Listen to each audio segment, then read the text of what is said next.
एक बार ब्रह्मा जी अपने जन्मदिन पर अपने द्वारा बनाई गई सृष्टि के बारे में सोच रहे थे। उन्हें लग रहा था कि उन्होंने सृष्टि का विस्तार करके भूल की है। पशु तो आपस में लड़ते ही हैं, देव और असुर भी इससे मुक्त नहीं हैं। कई बार तो सुर और असुरों का युद्ध बहुत ही भयंकर होता है। वह ऐसी सोच में रहते थे कि किसी प्रकार इन दोनों को सही पाठ पढ़ाया जाए। एक बार की बात है कि ब्रह्मा जी भगवान विष्णु का ध्यान कर रहे थे। उनका जन्मदिन निकट आ रहा था। वे चाहते थे कि अपना जन्मदिन वह भगवान के चिंतन भजन में मग्न होकर मनाएं। आखिर उनका जन्मदिन आया। वह प्रातःकाल उठकर भजन पूजन करने लगे। भजन पूजन के बाद बैठकर संसार के बारे में सोच रहे थे। तभी उन्हें लगा कि चारों ओर से जय जयकार की ध्वनि आ रही है। उनके पुत्र नारद जी वीणा बजाते हुए और हरि का नाम का गायन करते हुए आ पहुँचे। ब्रह्मा जी ने पूछा, वत्स नारद, यह कोलाहल कैसा, किसका स्वर सुनाई पड़ रहा है? लोग इधर ही बढ़े आ रहे हैं। ये कौन लोग हैं जो ब्रह्मलोक में दावा बोलने आ रहे हैं? नारद जी ने कहा, पिताजी, क्या आपको पता नहीं कि आज आपका जन्मदिन है? जन्मदिन मनाने के लिए सुर, असुर, मानव और पशु योनि के प्राणी भारी संख्या में आ रहे हैं। वे आपकी जय जयकार भी कर रहे हैं। नारद जी का कथन सुनकर ब्रह्मा जी सोच में पड़ गए। अब क्या किया जाए? ये तो शांत वातावरण को अशांत करने आ रहे हैं। ऐसे कोलाहल में मैं भगवान का चिंतन भी नहीं कर सकता। यह सोचकर उन्हें नारद से कहा, वीणा पाड़ी, इन लोगों को रोको, समझाओ सबको यहाँ मत आने दो। यदि ये सभी लोग यहाँ आ गए तो ब्रह्मलोक की शांति भंग हो जाएगी। और सुनो, पशु योनि के जीवों से कहो कि वे जाएं।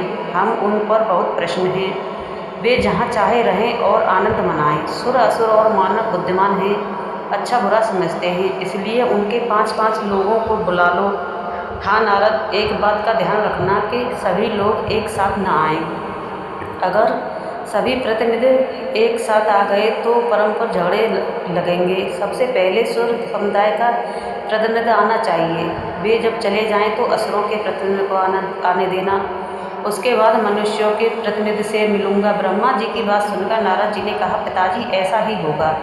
सबसे पहले देवताओं के प्रतिनिधि ब्रह्मा जी के पास गए और बोले, प्रजावत्सल, आज आपका जन्मदिन है। हम सब देवता आपको बधाई देने आए हैं। आपसे प्रार्थना है कि हमें कुछ ऐसा उपदेश दें जिससे हमारा जीवन धन्य हो। ब्रह्मा जी ने देवताओं की बात सुनी, फिर आंख बंद करके कुछ सोचा। उसके बाद कहा, जाओ दैव जीवन बिताओ।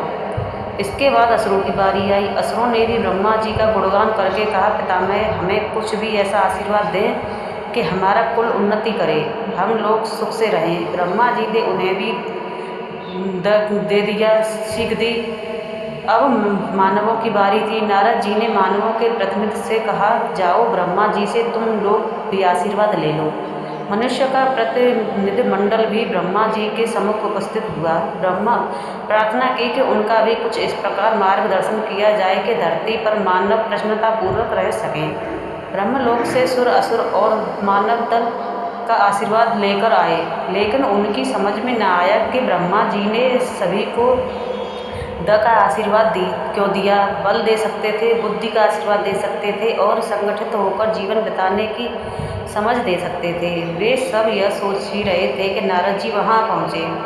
सब लोगों ने अपनी शंका नारद जी के सामने रखी। कहा, देवर्षि, अब हमें क्या करना चाहिए? नारद जी ने देवताओं से कहा, परमात्मा ने तुम्हें योग्य बनाया है, सब प्रकार का सुख दे दिया है, इसलिए दर्प छोड़ो, अभिमान न करें। अब असुरों से पूछा कि हमारे लिए क्या आज्ञा है? तब नारद जी ने कहा कि तुम लोगों में बल है, तुमने विज्ञान का सहारा लेकर प्रकृति पर विजय प्राप्त की है, इसलिए तुम लोगों के लिए द का अर्थ दया है।